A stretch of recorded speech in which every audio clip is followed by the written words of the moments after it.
Hello दोस्तों, स्वागत है आपका हमारे चैनल यूपी एग्ज़ाम क्विज़र में। दोस्तों, आज के वीडियो में हम 30 जून से संबंधित उत्तर प्रदेश करंट अफेयर और इसके अलावा यूपी एग्ज़ाम्स के लिए मोस्ट इंपॉर्टेंट करंट अफेयर के क्वेश्चंस को डिस्कस करेंगे और हर एक क्वेश्चन से रिलेटेड आपको फैक्ट भी बताएंगे। और वीडियो के अंत में हम आपसे ये क्वेश्चन भी पूछेंगे जिसका जवाब आपको कमेंट बॉक्स में देना है। और अगर आपको इसकी PDF डाउनलोड करनी है तो आप हमारे टेलीग्राम ग्रुप से इसकी PDF डाउनलोड कर सकते हैं। टेलीग्राम ग्रुप की लिंक आपको वीडियो का डिस्क्रिप्शन में मिल जाएगी। तो चलिए शुरू करते हैं। आज का सेशन शुरू करने से पहले हम कल के क्वेश्चंस का रिवीजन करते हैं। कल का पहला क्वेश्चन है, दीपक अग्रवाल को धार्मिक मामलों के निदेशालय का पहला निदेशक नियुक्त किया गया है। इसका मुख्यालय किस शहर में है? इसका जो करेक्ट आंसर है वो है ऑप्शन नंबर बी, वाराणसी।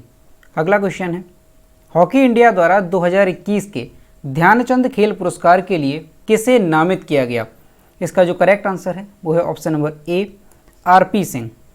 अगला क्वेश्चन है, निम्नलिखित में से किसे हॉकी इंडिया द्वारा 2021 के राजीव गांधी खेल रत्न पुरस्कार के लिए नामित किया गया है? इसका जो करेक्ट आंसर है वो है ऑप्शन नंबर डी, ए और बी दोनों। अगला क्वेश्चन है, 2019 में दुनिया भर में आत्महत्या शीर्षक वाली रिपोर्ट के अनुसार 2019 में कितने लोगों में से एक की आत्महत्या से मृत्यु हुई? इसका जो करेक्ट आंसर है वो है ऑप्शन नंबर ए, 100 में से। अगला क्वेश्चन है, पहली बार कर्नाटक सरकार द्वारा किस शहर में एक अनूठा पशु वॉर रूम स्थापित किया गया है? इसका जो करेक्ट आंसर है वो है ऑप्शन नंबर बी, बेंगलुरु। अगला क्वेश्चन है, जून 2021 में किसने जम्मू कश्मीर के कठुआ जिले में मेगा क्विंटल क्षमता के बीज प्रसंस्करण संयंत्र का उद्घाटन किया? इसका जो करेक्ट आंसर है वो है option number C, Jitendra Singh. अगला क्वेश्चन है, कौन आगामी टोक्यो ओलंपिक के लिए क्वालिफाई करने वाले पहले भारतीय तैराक बन गए हैं? इसका जो करेक्ट आंसर है वो है ऑप्शन नंबर ए, साजन प्रकाश। अगला क्वेश्चन है, जून 2021 में निम्नलिखित में से किसने यूरोप को मेड इन इंडिया ई-बाइक का अपना पहला बैच निर्यात किया है? इसका जो करेक्ट आंसर है वो है option number B, Hero Cycles. अगला क्वेश्चन है, जून 2021 में किसने नशा मुक्त भारत अभियान के लिए वेबसाइट लॉन्च की? इसका जो करेक्ट आंसर है वो है option number D, Thawarchand Gehlot. अब दोस्तों शुरू करते हैं आज का सेशन। आज का पहला क्वेश्चन है, हाल ही में ड्रोन हमला रोकने के लिए किस संस्थान ने विशेष तकनीक तैयार की है? ऑप्शन नंबर ए है IIT कानपुर, बी है IIT दिल्ली, सी है IIT रुड़की और डी है DRDO। इसका जो करेक्ट आंसर है वो है option number A, IIT Kanpur. IIT Kanpur विशेष तकनीक तैयार कर रहा है ताकि दुश्मन देश का ड्रोन हमला रोकने के साथ ही जासूसी पर भी लगाम लगाई जा सके। IIT में अब तक कई खास तरह के ड्रोन तैयार किए जा चुके हैं। इसकी मदद से न सिर्फ हमलावर ड्रोन का ग्लोबल पोजीशनिंग सिस्टम यानी GPS हैक किया जा सकेगा, बल्कि उसे जाल डालकर पकड़ा भी जा सकेगा। इस तकनीकी को विकसित करने पर IIT विशेषज्ञ काम कर रहे हैं, जिसका फ़ायदा भारतीय सेना को मिलेगा। IIT कानपुर में बने ड्रोन जो है वो रडार पर भी नहीं आएंगे। तो दोस्तों आपको ध्यान रखना है कि IIT कानपुर जो है वो एक ऐसी तकनीकी तैयार कर रहा है जिससे कि जो दूसरे देश के ड्रोन जो हैं वो हमारे देश पर हमला ना कर सकें, उसका पता हमें पहले से ही चल सके। और इसके साथ ही जो ये ड्रोन होंगे उनकी GPS को भी हैक किया जा सकेगा। तो इस तरह की जो तकनीकी है वो कौन सा संस्थान तैयार कर रहा है? तो IIT कानपुर जो है इस तरह की तकनीकी तैयार कर रहा है। दोस्तों अभी आपको पता होगा कि पिछले शनिवार रात जम्मू कश्मीर के एयरफोर्स स्टेशन पर ड्रोन से 2 हमले किए गए थे और अपने देश में यह इस तरह का पहला मामला था। और रविवार रात फिर सैन्य मुख्यालय पर ड्रोन मंडराते दिखे। और अब जो है इसी तरह के ये जो ड्रोन की घटनाएं हुई हैं इसको रोकने के लिए IIT कानपुर जो है एक विशेष तरह की तकनीकी तैयार कर रहा है। और दोस्तों ये जो IIT कानपुर है इसकी स्थापना कब हुई थी? तो ध्यान रखना है 1959 को IIT कानपुर की स्थापना हुई थी। अगला क्वेश्चन है, उत्तर प्रदेश के किस जिले में वैदिक सिटी बनने जा रही है?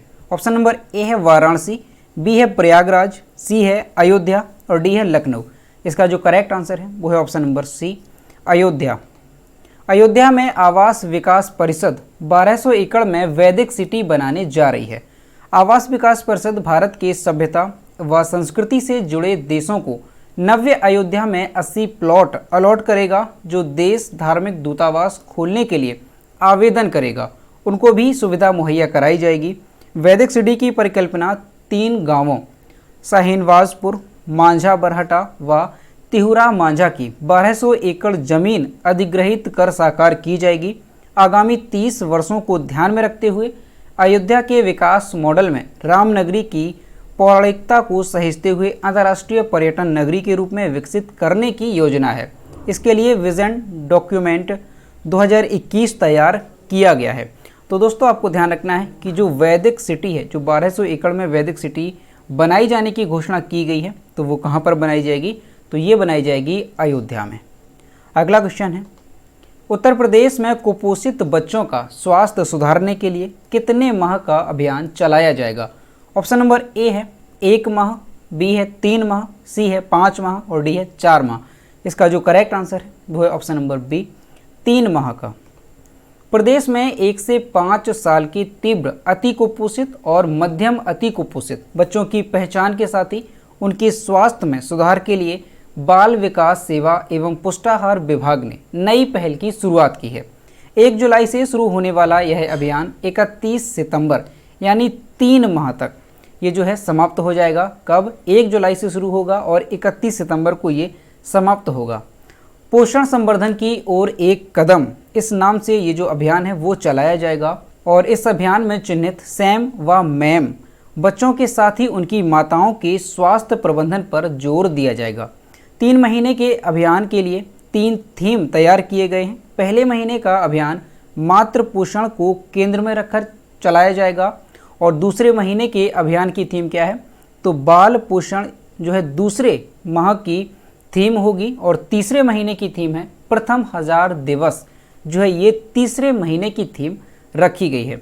तो दोस्तों आपको ध्यान रखना है कि 1 जुलाई से 31 सितंबर तक उत्तर प्रदेश में जो है कुपोषित बच्चों को लिए एक अभियान चलाया जाएगा और किस नाम से चलाया जाएगा? तो पोषण संवर्धन की ओर एक कदम, ये जो है अभियान चलाया जाएगा।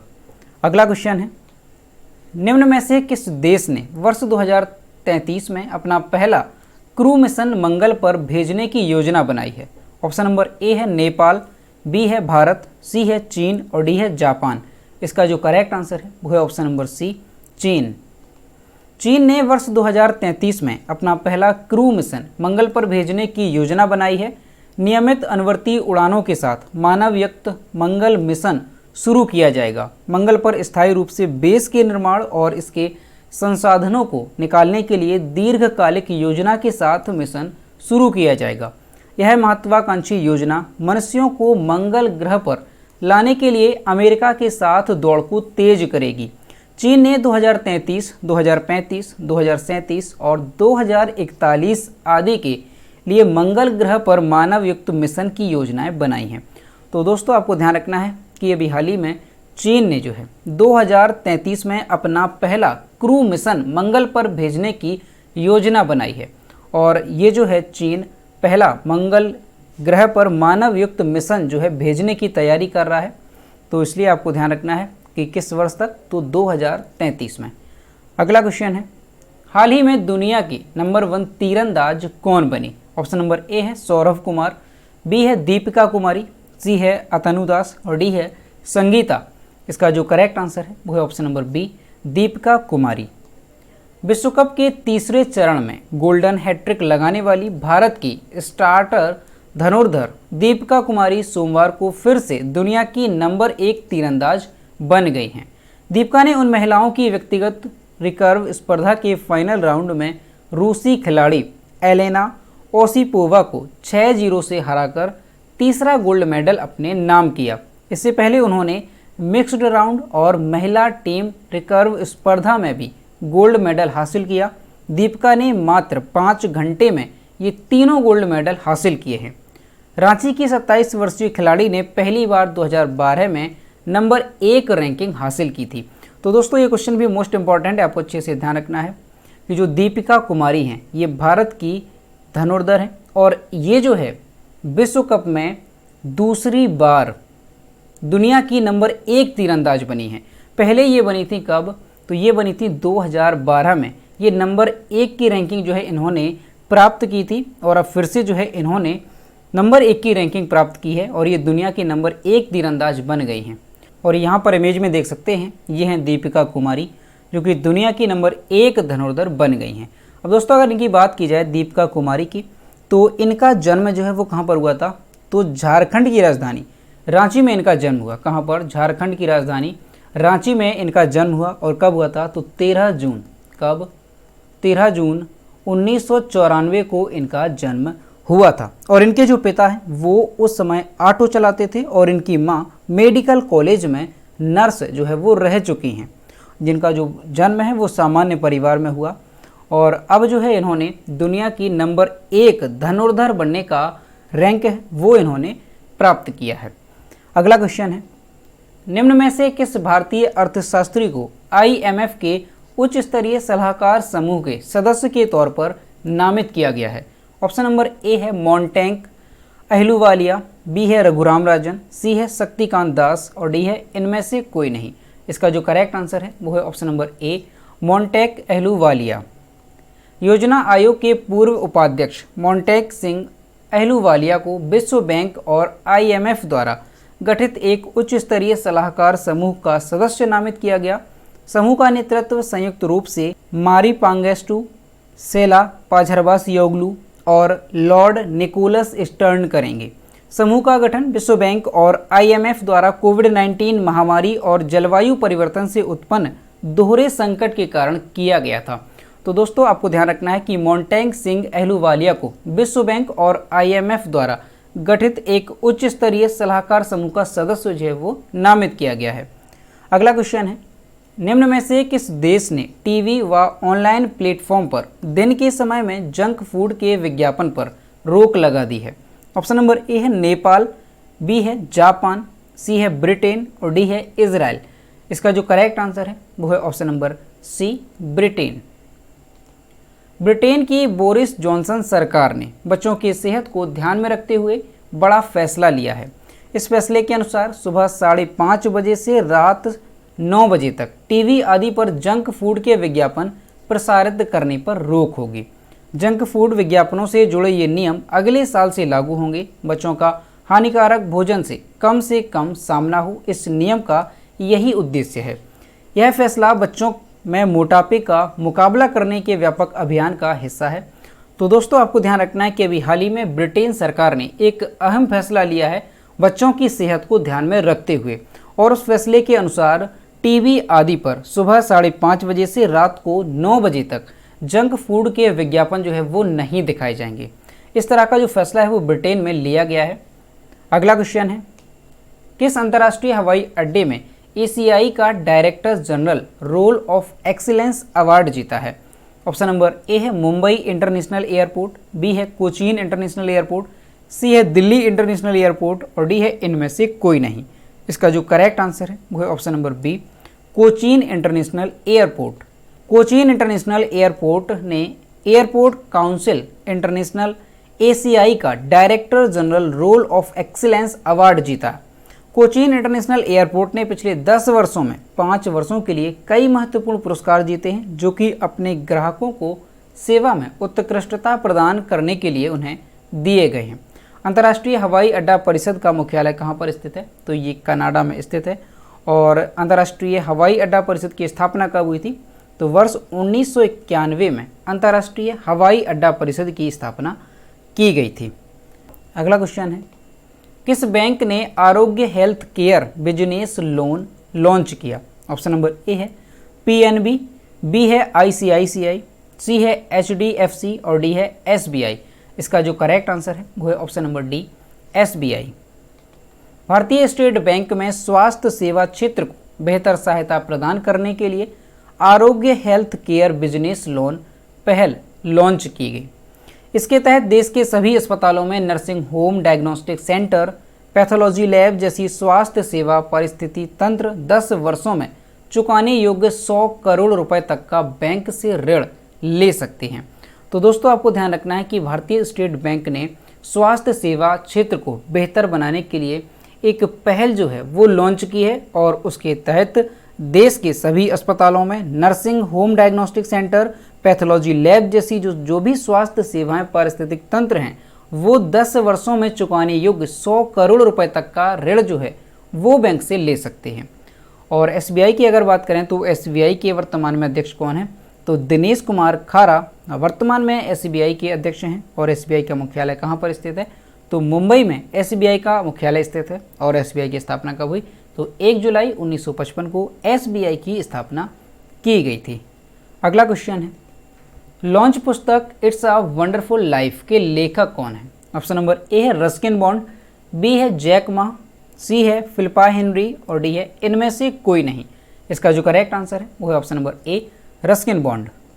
प्रसिद्ध लेखक रस्किन बॉन्ड ने अपनी नई पुस्तक it's a wonderful life launch की। इस पुस्तक को एलएफ बुक कंपनी द्वारा प्रकाशित किया गया है। लेखक रस्किन बॉन्ड को उनके पहले उपन्यास रूम ऑन द रूफ के लिए पद्मश्री और पद्म भूषण से सम्मानित किया गया था। तो दोस्तों आपको ध्यान रखना है कि जो रस्किन बॉन्ड है ये प्रसिद्ध लेखक हैं और इन्होंने अभी जो है अपनी एक नई पुस्तक लॉन्च की है। उस पुस्तक का नाम क्या है, तो इट्स अ वंडरफुल लाइफ इस पुस्तक का नाम है और इसे जो है एलएफ बुक कंपनी द्वारा प्रकाशित किया गया है। और इसके साथ ही आपको ये भी ध्यान रखना है कि जो लेखक रस्किन बॉन्ड हैं उनके पहले उपन्यास का नाम क्या है, तो वो है रूम ऑन द रूफ। ये इनका पहला उपन्यास है और इसके लिए इन्हें पद्मश्री और पद्म भूषण से सम्मानित भी किया गया है।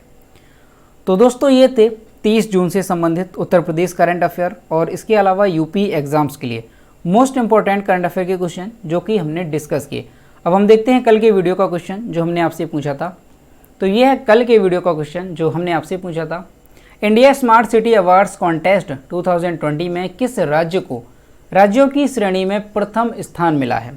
इसका जो सही आंसर था वो ऑप्शन नंबर ए था उत्तर प्रदेश और लगभग सभी स्टूडेंट्स ने इसके सही जवाब किए। और मैं आपसे हर रोज़ कहता हूं कि जो भी क्वेश्चन आपसे पूछा जाए तो सभी लोग उसका आंसर जरूर किया करो। तो ये है आज का क्वेश्चन, हाल ही में उत्तर प्रदेश से किसे डॉक्टर BR अम्बेडकर पुरस्कार 2021 से सम्मानित किया गया। ऑप्शन नंबर ए है विमल सिंह, बी है राहुल त्यागी, सी है अर्जुमन जैदी और डी है राकेश शर्मा। तो इसका जो भी करेक्ट आंसर है वो आपको कमेंट बॉक्स में बताना है।